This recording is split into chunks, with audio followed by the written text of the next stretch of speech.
नमस्कार मंडळी. स्वामी महाराज तुमच्या सर्व चांगल्या इच्छा मनोकामना पूर्ण करो हीच स्वामी चरणी प्रार्थना करते आणि आजच्या या नवीन व्हिडिओला सुरुवात करते. मृत लोकांना स्वप्नामध्ये पाहणे म्हणजे काय? बऱ्याच जणांना रात्री स्वप्नामध्ये मृत लोक दिसतात. याचा काय अर्थ आहे? झोपेत असताना तुम्ही स्वप्नात मृत लोकांना पाहिले असेलच. काही लोक त्यांच्या मृत आई वडिलांना स्वप्नामध्ये पाहतात. काहींना त्यांची मृत आई दिसते तर काहींना त्यांच्या जवळचे कोणीतरी दिसते. कदाचित तुम्हीही मृत कुटुंबाला स्वप्नामध्ये पाहिले असेल. मग ते तुमच्या कुटुंबातील सदस्य असो किंवा तुमच्या जवळचे मृत नातेवाईक. स्वप्नामध्ये दिसणे हे शुभ की अशुभ किंवा एखाद्या घटनेचे लक्षण असते. तुम्ही विचार करत असाल की हे मोठ्या समस्येचे लक्षण आहे.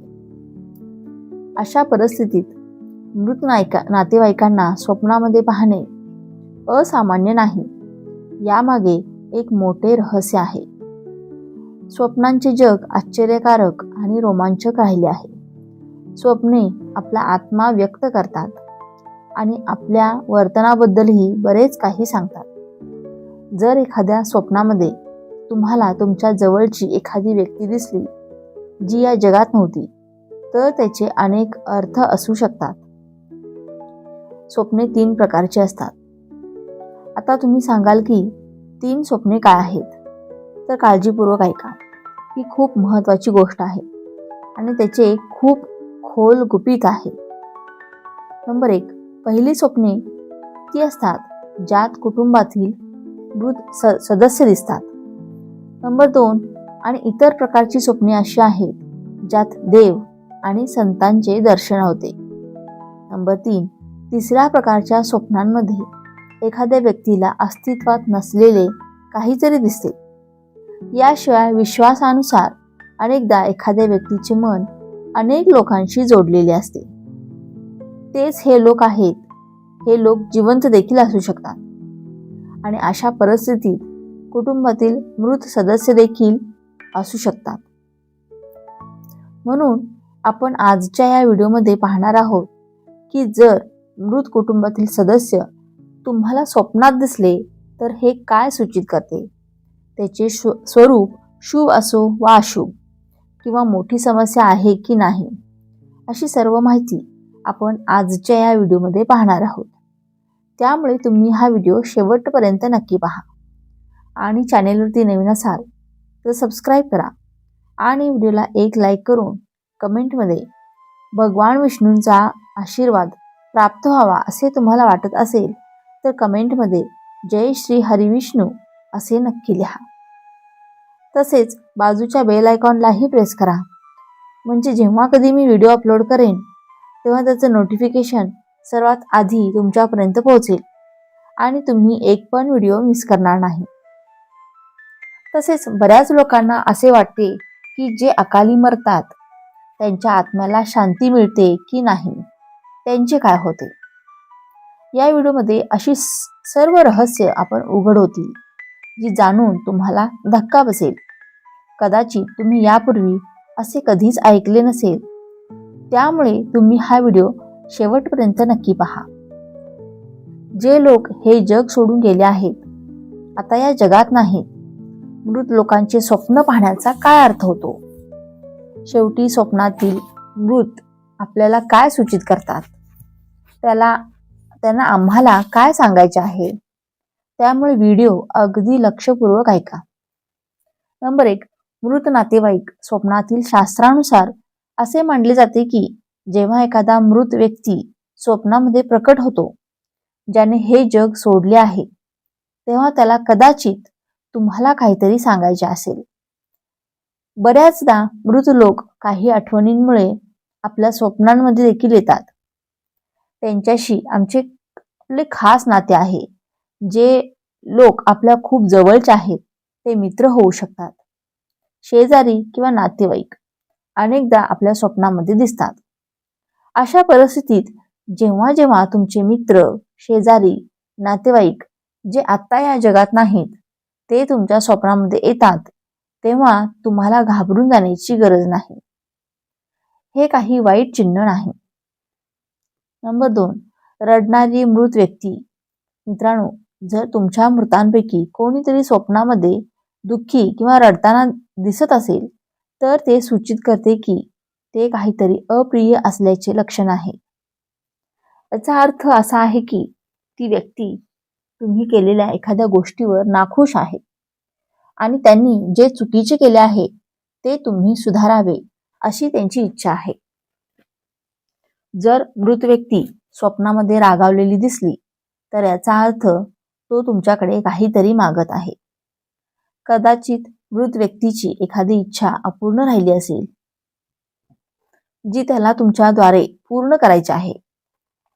मित्रांनो, जर तुमच्या बाबतीत असे घडले असेल तर तुमच्या स्वप्नात एखादी मृत व्यक्ती आली तर जेव्हा असे स्वप्न येईल तेव्हा आत्म्याच्या शांतीसाठी उपाययोजना केल्या पाहिजेत. असे केल्याने मृत व्यक्तीच्या आत्म्याला शांती मिळते, ज्यामुळे जीवनात सकारात्मक ऊर्जा राहते आणि जीवन आनंदी होते. नंबर 3, स्वप्नामध्ये पूर्णपणे निरोगी असतो.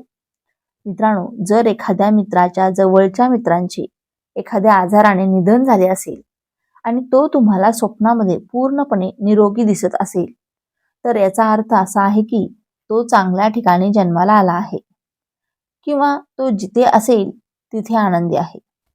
त्यामुळे हे स्वप्न तुम्हाला त्या व्यक्तीला विसरून जाऊन जीवनात पुढे जाण्यास तुम्हाला सूचित करते. तुम्ही त्या व्यक्तीला वारंवार हाक मारू नये किंवा आठवण करू नये, अन्यथा त्याचा आत्मा अस्वस्थ होतो आणि त्याचे लक्ष विचलित करतो. म्हणून आपण या गोष्टीची विशेष काळजी घेतली पाहिजे.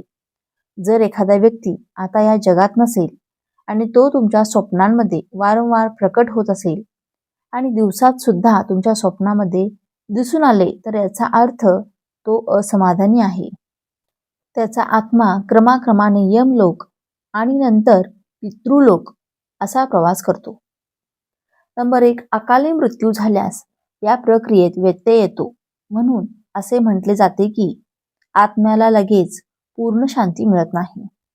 याचा अर्थ असा नाही की आत्मा भटकत राहतो, परंतु शांती प्राप्त करण्यासाठी त्याला अधिक वेळ आणि सहकार्याची आवश्यकता असते.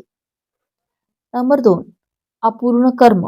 मित्रांनो, जेव्हा एखाद्या व्यक्तीचा अचानक मृत्यू होतो तेव्हा त्याच्या आयुष्यातील अनेक कर्म अपूर्ण राहतात. होय, कुटुंबाच्या जबाबदाऱ्या, मुलांचे भविष्य, इच्छा आणि योजना या सर्व गोष्टी मध्यंतरी थांबतात. अभिजात दृष्टिकोनातून आत्मा त्याच्या कृतीच्या फळाचा आनंद घेण्यासाठी प्रवास करतो, पण अकाली मृत्यूमध्ये हा क्रम मोडला जातो. म्हणूनच आत्मा काही काळ असंतुलनाच्या स्थितीत राहतो. पण तुम्हा सर्वांना माहिती आहे का की कुटुंबाचे दान आणि प्रार्थना आत्म्याच्या अपूर्ण कृतीमध्ये संतुलन राखण्यास मदत करतात. त्यामुळे येथे कुटुंबाचा धर्म आणि कर्तव्य खूप महत्त्वाचे ठरेल असे म्हटले जाते. यासाठी वेळोवेळी त्यांच्यासाठी दानधर्म, पिंडदान, तर्पण इत्यादी करत राहिले पाहिजे. नंबर 3, मोहकला, सांसारिक. हो, अकाली मृत्यूमध्ये आत्म्याला शांती मिळण्यापासून रोखण्याचे सर्वात मोठे कारण म्हणजे मोह.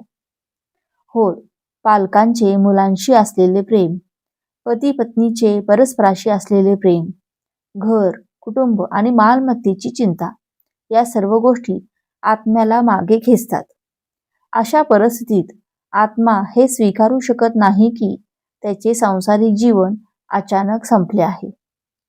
त्याचवेळी शास्त्रात असे म्हटले आहे की जोपर्यंत आत्मा या बंधनापासून मुक्त होत नाही तोपर्यंत त्याला पूर्ण शांती मिळत नाही. तो भटकत राहतो आणि त्याला परत जायचे आहे. अशा परिस्थितीत तुम्ही मृत व्यक्तींसाठी वारंवार रडू नये, त्याला पुन्हा पुन्हा बोलावले जाऊ नये, कारण ते आत्म्याच्या प्रवासात अडथळा आणते आणि तुमच्यापैकी अनेकांना हे माहिती असेल आणि जे सर्वांना माहिती असलेच पाहिजे. नंबर 4, कुलगुरूंचा प्रवास. मित्रांनो, सामान्य मृत्यूमध्ये आत्मा यमलोकामार्गे नियत मार्गाने पित्यापर्यंत पोहोचतो, परंतु अकाली मृत्यू झाल्यास हा प्रवास संत किंवा व्यत्ययत मानला जातो. म्हणूनच गरुड पुराणात असे म्हटले आहे की मृत्यूनंतर केलेले संस्कार आत्म्याला योग्य दिशा देतात. जर हे संस्कार योग्य प्रकारे केले नाहीत तर आत्म्याच्या प्रवासाला विलंब होऊ शकतो. कुटुंबाने केलेले श्राद्ध, तर्पण आणि दीपदान आत्म्याचा मार्ग सुलभ करतात आणि त्याला पितृपक्षाकडे नेतात. कारण मृत व्यक्तीच्या प्रतिनिधीचे जितके दान केले जाते तितकेच ते त्याच्यासाठी खूप शुभ असते आणि कुटुंबासाठी देखील खूप शुभ असते. कारण दान केल्याने तुमचा पूर्वज जो मरण पावला आहे तो आनंदी असतो आणि कुटुंबावर त्याचे आशीर्वाद ठेवतो, ज्यामुळे कुटुंबात आनंद आणि शांती राहते. नंबर 5, शांततेसाठी 5वा उपाय. जे अकाली मरतात त्यांच्यासाठी शास्त्रांमध्ये विशेष उपाययोजना सुचवण्यात आले आहेत. जसे की नारायण यज्ञ, पिंडदान, श्राद्ध आणि दान. असे मानले जाते की ही कृत्ये आत्म्याला संदेश देतात की त्यांचे कुटुंब त्यांचे स्मरण करत आहे आणि त्याच्या प्रवासात त्याला मदत करत आहे. जेव्हा कुटुंब हे काम प्रामाणिक अंतःकरणाने करते तेव्हा आत्म्याचा मोह हळूहळू कमी होतो आणि त्याला शांती जाणवू लागते.